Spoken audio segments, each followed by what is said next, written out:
to your snowfall. Bismarck, North Dakota.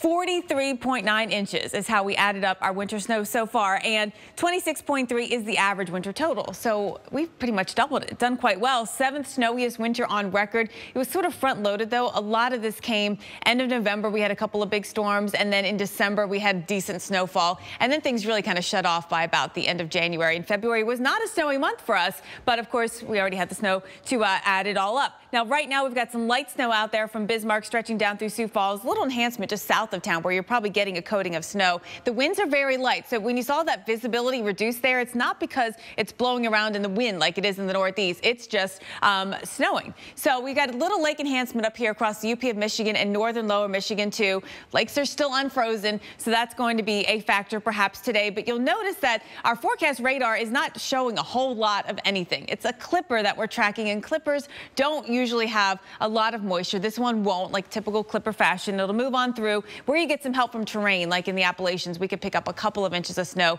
into Pennsylvania down into West Virginia. It's not going to help us make up these deficits, running about a foot below Minneapolis, Chicago, Indy, and St. Louis, and we're just not going to get much snow out of this. Continue too.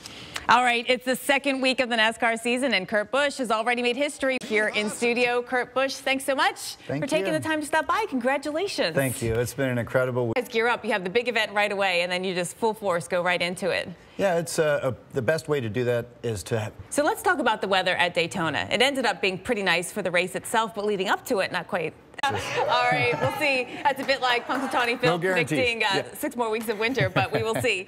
You know, but do you have a weather team because of this, implication? Weather always a background factor in your racing. Do you have a team of weather and meteorologists?